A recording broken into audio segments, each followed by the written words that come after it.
How's it going, fam? Welcome back to Erica's EDC, and today we are going to do part 2 of my sharpening series, learning how to freehand sharpen.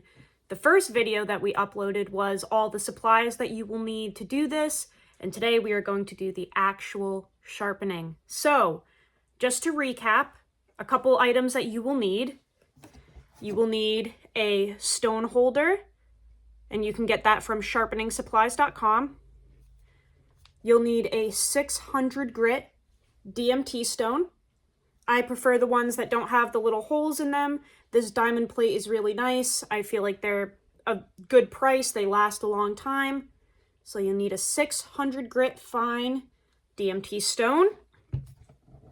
You will need a spray bottle. You can put a few drops of soap in there if you want, but you don't have to. I just have a couple drops of Dr. Bronner's soap. I feel like it just helps kind of lift the metal particles up out of the stone and kind of clean it as we go. You'll need a strop. I have the Michael Richter strop here from Richter Knives. This is loaded with 1.5 micron diamond emulsion spray that he made. Right here. Okay. It's already loaded. And you will need a Sharpie marker to mark your bevel.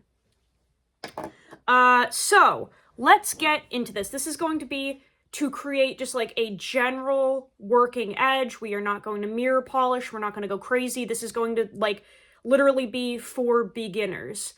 Someone who's looking to just get a good working edge on their knife and keep it simple, not complicated, okay?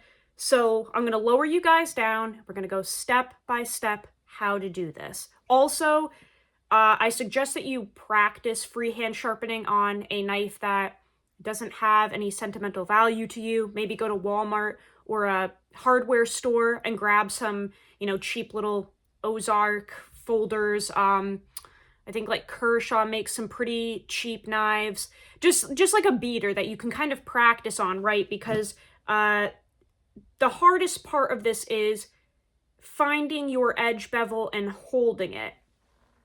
That's the hardest part of working on a knife freehand. So you probably want to practice on something that, if you mess up, it's not going to break your heart, okay? One other thing that is optional, there are these little dog tag angle finders that you can get. So Super Steel Steve sent this to me quite a while ago. I think he got it from Blade HQ, but if you just type in like dog tag sharpening or dog tag angle finder, something like that, I'm sure it'll come up.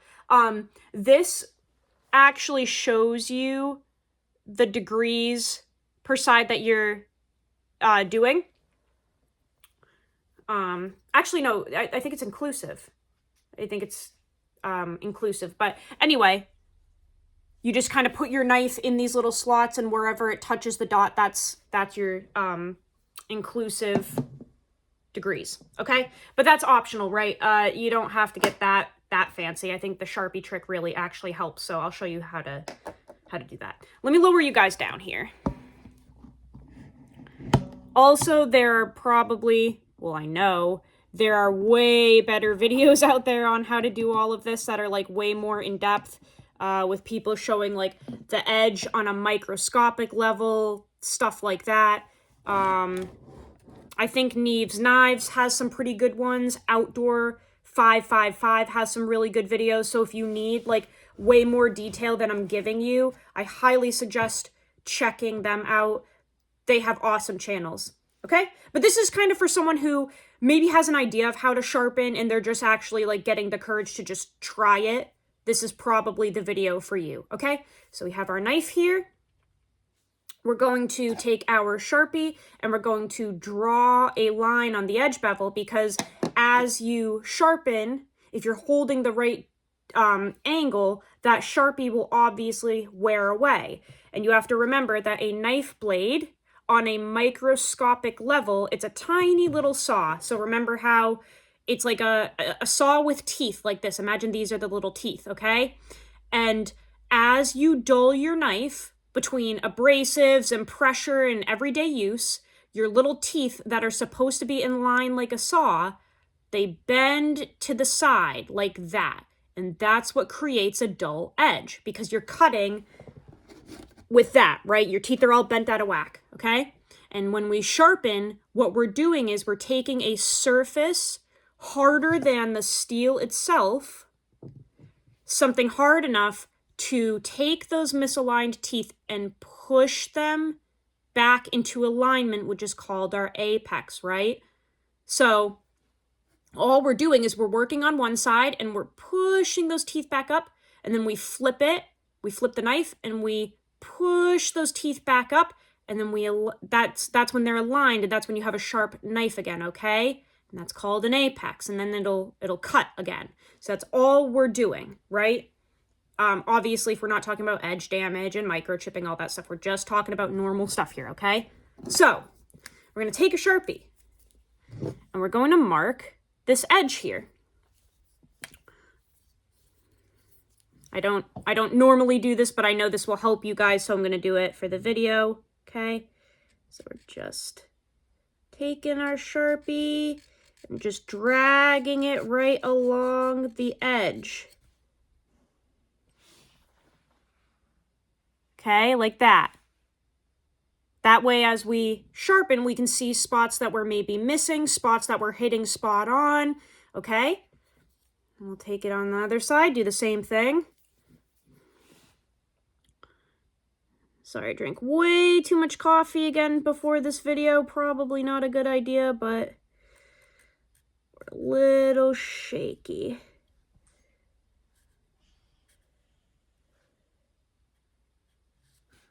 Just want to really get that bevel.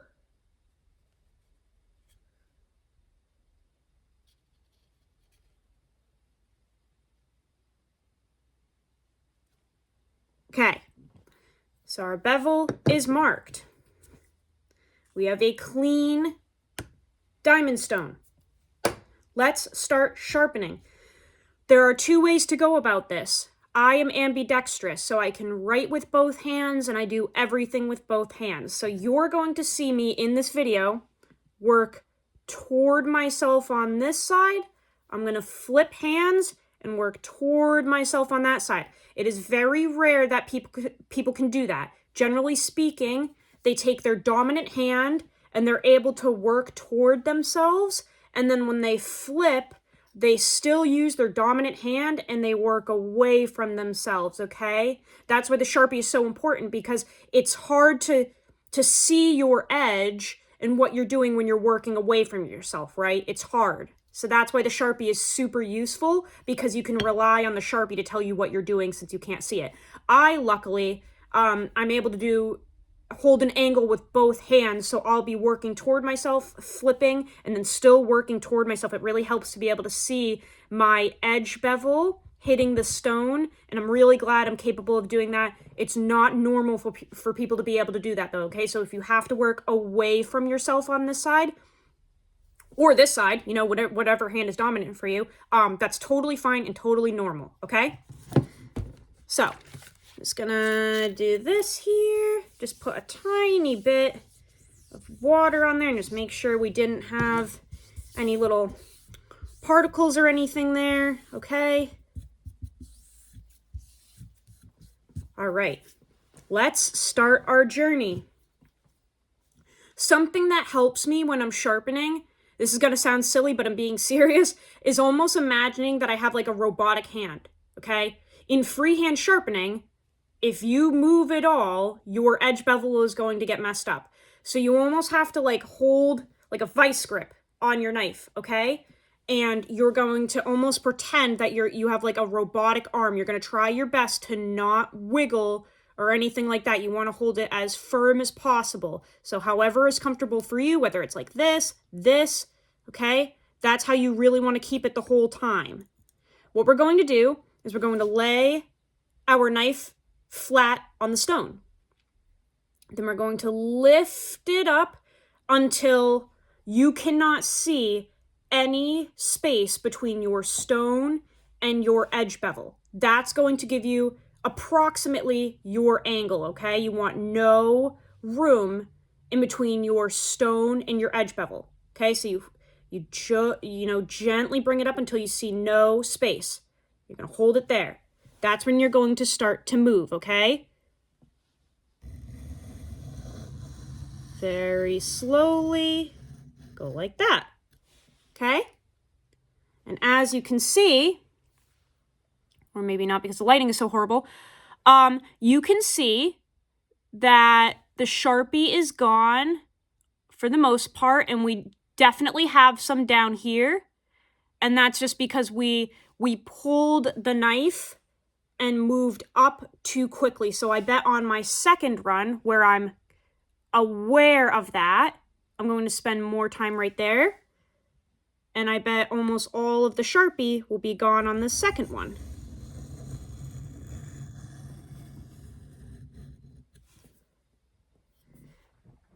Okay, see, so now we have less. There's a little bit right there, and we're just going to keep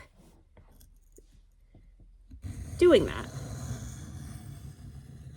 And try not to move your wrist. Use your shoulder and your elbow to lift up as you're going, right? Keep your wrist locked, and you're going to pull up with your elbow as you do this, like a robot, okay? Do not move your wrist. Hold it like this.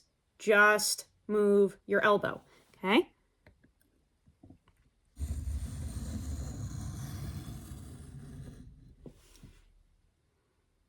You can keep checking. You can keep checking your Sharpie, all right? And also, we're going to try to be feeling for a burr, right? And if you guys, you should know what a burr is, but if you don't, that's the teeth bending back into alignment, right? So if we had our bent teeth and we're working on one side of the edge, we're pushing those teeth back up. And as you do that, you're going to literally feel, them coming back up and bending, right? Because we're using this hard surface and pushing the teeth back up this way. So it's going to feel like a tiny little microscopic barbed wire fence, okay? And that's what we're looking for. We're going to continue doing this until we feel that on the whole edge. That will tell us when to flip. And it's really normal, especially with these handmade knives, that parts of the edge might need more work than the rest, okay? When you have a knife that's been maybe hand finished, hand sharpened, forged, a custom maker, it's very normal to have some parts that need a little more work than the rest, okay? So see how we have held our angle perfectly and removed all the Sharpie except for down here. This area seems like it needs a little extra help. That's completely normal. Don't worry about that. That's where we're just going to keep dragging, holding that angle, working on that lower part, and then swoop up. And go very slow. And if you have to check your edge every single swipe, that's completely okay. See, so now we just got a little bit right there. See how it's just taken a little extra time? That's so okay. Don't freak out. Don't feel like you're doing something wrong. It is completely normal to have spots, especially on custom knives and handmade knives, where it's a little wonky. Okay? Just take your time. I'm not applying hard pressure. I'm literally just pulling the knife, and with my left hand here, I am directing the tip, and that's all I'm doing. I'm not pushing hard. I'm letting the stone do the work. When you have a good stone, a good quality stone, it's going to do the work for you. You shouldn't have to put your back into it to get a sharp knife, okay? Just very carefully pulling, paying extra attention down there. We're slowly wearing it away, okay?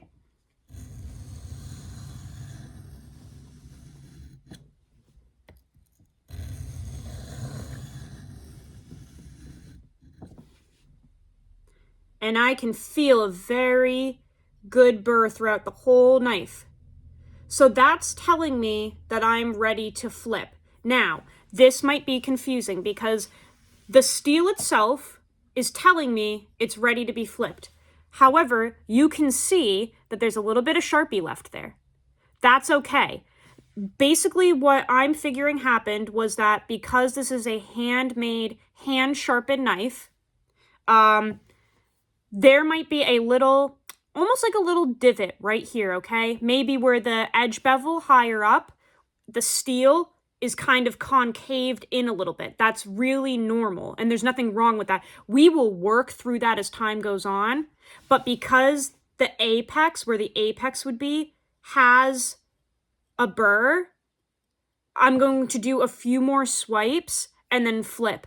And eventually, over time, whatever has concaved this little area here to the point where it's not actually touching the stone, that will be worked out.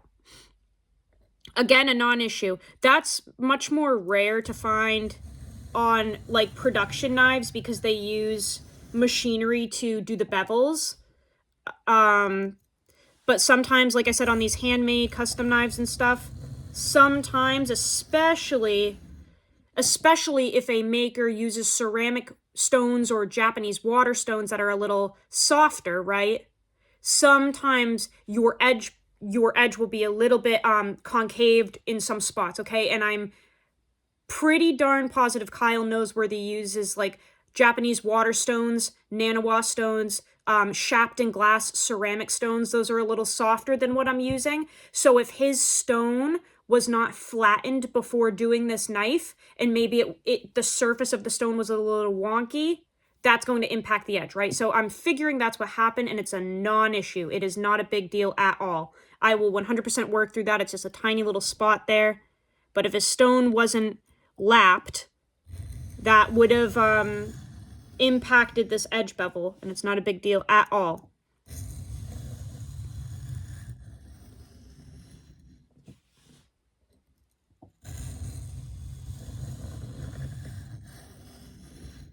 So we're just dragging the knife, giving it a little extra time on that main part with the Sharpie just to try and even it out as much as possible, and then we trail off.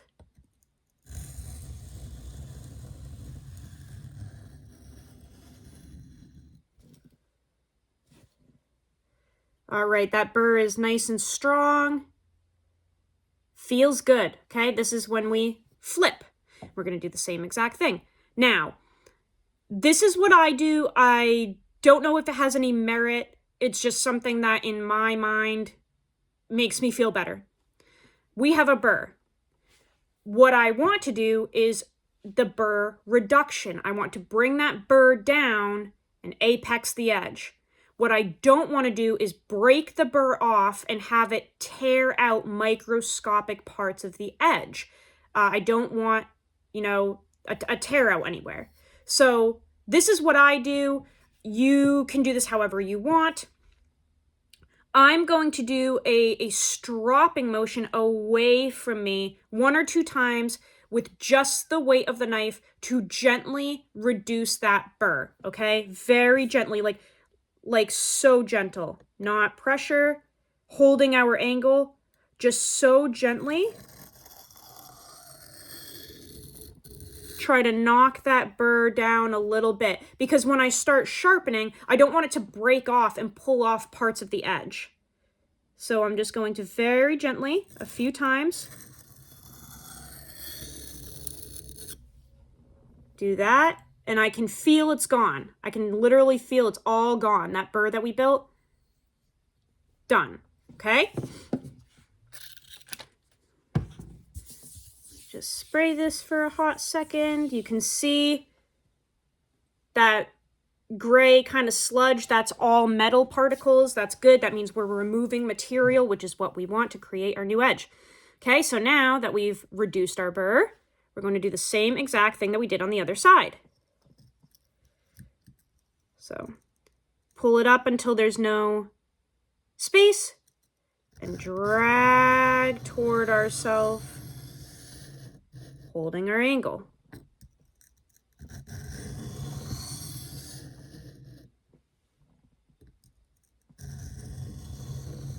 Now it's interesting on this side, I can actually feel that down here by the ricasso, The steel is a little wonky, just like on the other side. I can literally feel it on my stone.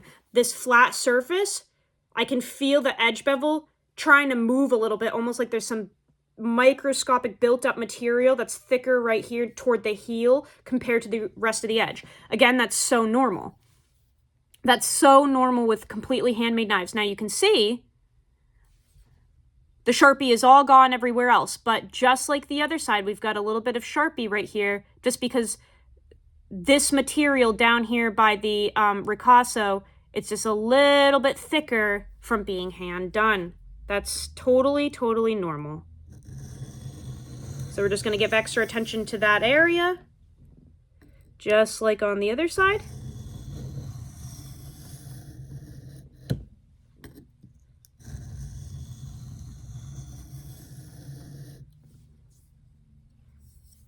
It's looking really good. We just have a little bit of Sharpie down there. So we'll just keep working that. And I can actually see on the stone where there's a little bit of gapping. I can actually see it with my eye. Just a little bit of gapping in between the edge and the stone because it's just a little uneven. That's not an issue at all. These are all things that we can work through over time with more and more sharpening.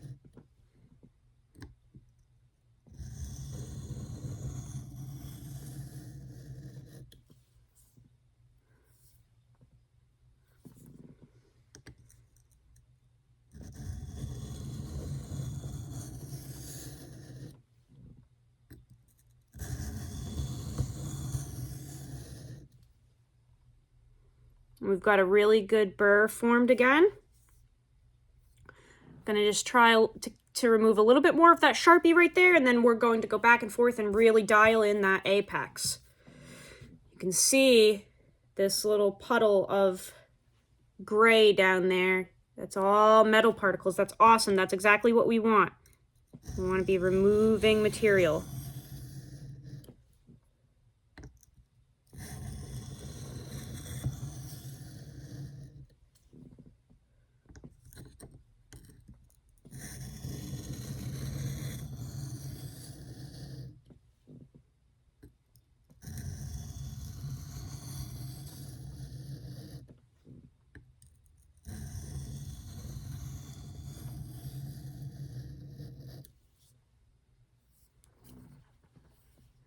All right, so our Sharpie is pretty much gone. We've got just like a little hairline right there. Not a big deal.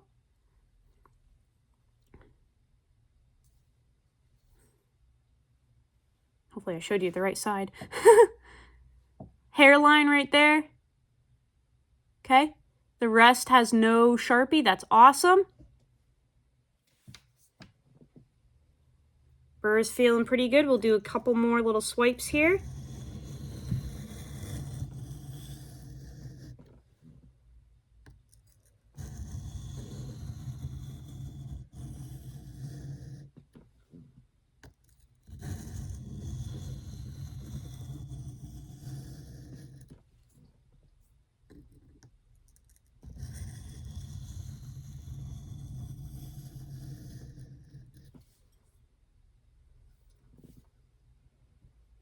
Awesome. Okay, so that Sharpie is actually pretty much gone. There's just a little bit left right there. So probably the same deal as what happened on the other side.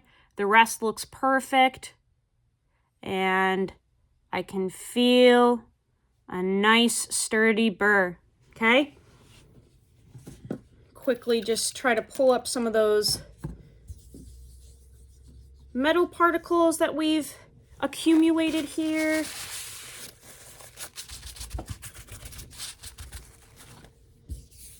Okay, so let's quickly and gently knock off that burr that we just created.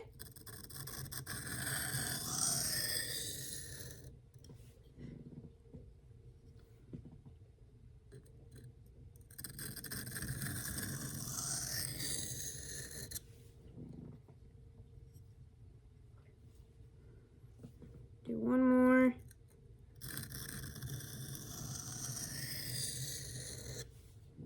Okay, now we're going to apex We're gonna really dial in that apex that we created. Okay, so what we did was we took our little dull edge, little tiny microscopic saw, pushed up the teeth on one side, pushed up the teeth on the other. Now we're gonna go back and forth and really make sure it's nice and crispy, okay? We don't want them out of alignment at all. So what we're gonna do is go back and forth.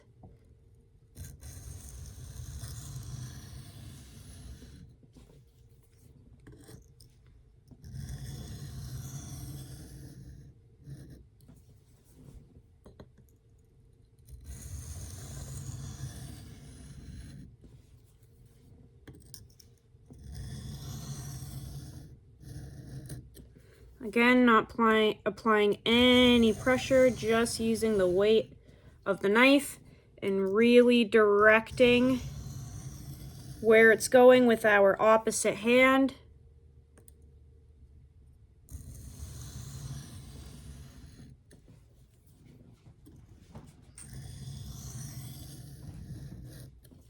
And then we'll do a few passes with just really, really light movements. Feather light.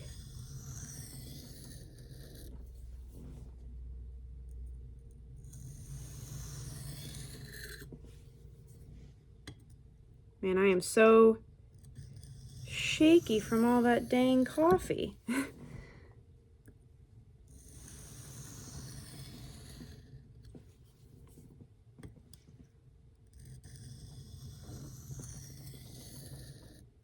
Okay, let's feel this. Let's see how it's feeling. First, I'm gonna check for any residual burr on either side.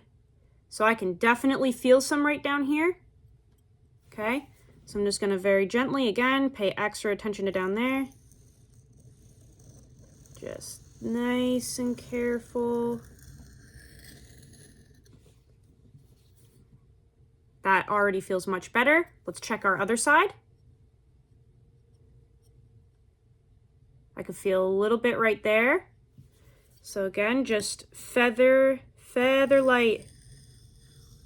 Pay attention to that specific area and follow through. Okay. So we should have a pretty sharp knife right now because our sharpening is complete. You can hear how crispy that is. Whoo. Okay.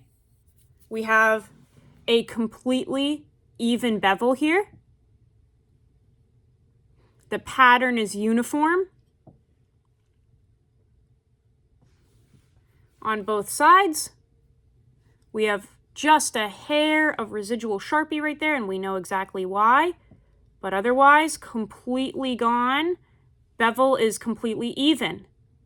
No micro burrs anywhere. And it doesn't feel like there's any damage anywhere. So, we are done with our stone. We're going to spray it off one last time here. Just kind of dab away any metal particles, which you can see right there. This would be much better with like an actual paper towel and not a napkin.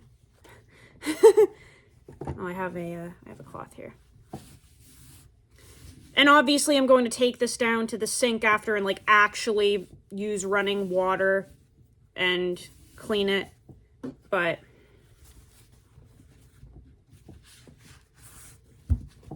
okay, so we're done with that. Let's go to our strop. We're going to do a little bit of stropping here, and then we're going to check our edge and see how it's looking, okay? Make sure your knife is dry, and we're going to just do some back and forth stropping, okay? Now, some people do like 10 swipes on this side, 10 swipes on that side, 5, 5, 4, 4, etc., etc. I do that sometimes. For the sake of this video already being 30 minutes long, we're just going to, kind of hone in this edge with this strop quickly, and I'm just going to go back and forth a couple times, okay? So I normally would do the whole reduction thing, but we don't really have time for that. And this edge feels pretty good already, so I don't think it's necessary. I'm literally just like doing any last touch-ups here, basically. Now, when you're stropping, you're working away from yourself always, because if you pull into yourself like the sharpening, you're going to cut into your leather. So always work away from yourself. And again, this is just how I work on Erica's planet. I honestly hold the same edge angle that I did when I was sharpening. Some people like to lay the knife down more. Some people pull up more. That does not work for me. I feel like if I pull up more, I'm convexing the edge, which I don't want. And I feel like if I'm pushing down more, I'm not even getting that apex. So I genuinely just hold the same exact angle as I did when I was sharpening and just push away from myself. No pressure, because again, you don't want to convex the edge. I'm just using the weight of the knife and the diamond emulsion spray, and that's doing the work for me.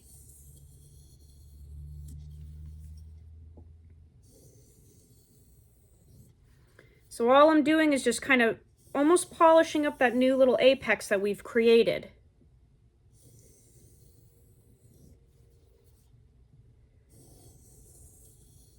You can also strop like this. I think it's called trailing, where you actually start at the tip and then do that. But I think that works better if you sharpened that way. Like it's almost following the pattern that you created when you were sharpening. I don't know. That's getting really sciencey. I've always just kind of done this type of deal. And it seems to work for me. And just like with the sharpening, if you're not ambidextrous and you don't want to flip back and forth, you can always do this. Away and then pull like that. A lot of people do that. That really messes with my OCD because I want to use this side of the strop too. So I've always switched hands back and forth, which is time consuming, but I want to use both sides of the strop. So I don't know. I think I'm a little bit crazy for sure. Okay. That feels pretty good. Let's see if any of this actually did anything. I've been using this knife a lot lately, so hopefully we didn't just do 32 minutes of embarrassment here. Just wiping it off on my jeans here. Moment of truth. Did we create a sharp knife?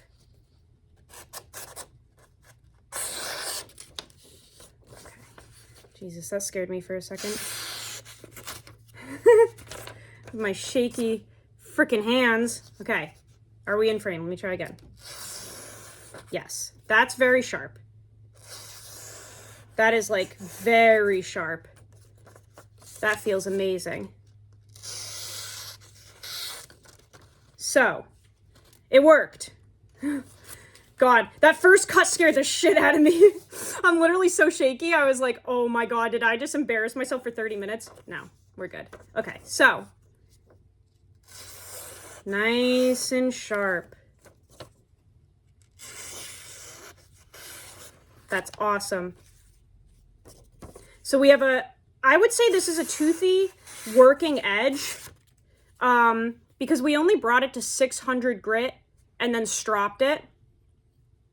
So this is going to be a very toothy, I guess I would call it aggressive, bitey edge, especially because this is an 01 tool steel, so it's got a lot of bite to it, which is my favorite type of edge, to be honest. I feel like it grabs material very well, pulls through it, holds its edge for a good amount of time. That's just what I like. I'm not the biggest fan of polished edges for the most part with like general working steels. So this is going to do all your EDC tasks exactly how you need it. It's going to have enough bite to go through cardboard, rope, zip ties. Okay. That's very nice. And it's uniform throughout the entire knife.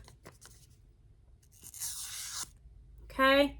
Sorry for that poor first cut. I need to stop drinking a gallon of coffee before the videos. I'm freaking shaky. But we were able to hold it at, you know, an edge angle. The edge is uniform. The knife is sharp. And that's what matters. And all you needed was 1 stone and 1 strop. So I really hope that that kind of helped you guys with beginning to learn how to freehand sharpen. Take your time, work on knives that you don't care about at first because you don't want to destroy anything that you care about. But once you get the hang of it, it's really easy and it's a lot of fun. Sharpening systems are really great too. I have nothing against them, but I just enjoy like the therapeutic feel of freehand sharpening. It's really fun for me and it gives me discipline because if you mess up, your knife is not going to work. Like, simple as that. If you don't hold your angle correctly, if you don't pay attention, if you don't focus, this knife will not cut. So, it's a really good way to like actually learn how to do it because there's one way to do it and that's about it. Oh, wow. It's so sharp, it just split the paper and got stuck there. Look, it literally split the top layer of the paper. And it didn't rip through. It just sliced that's crazy. I haven't had that happen before. This is great for me. This is very, very nice. So I hope that you guys learned something. Please let me know down in the comments if there's any questions, concerns, tips. I know this is not like the one and only best way to sharpen. So please, if you have any advice, put it down below. This is just like the quickest way that I've learned how to sharpen and put a decent edge on a knife. Hopefully you enjoyed that, guys. I love you all so much. Go use your shit. Learn how to sharpen your knives. And I will see you on the next video. I love you so much, fam. Take care.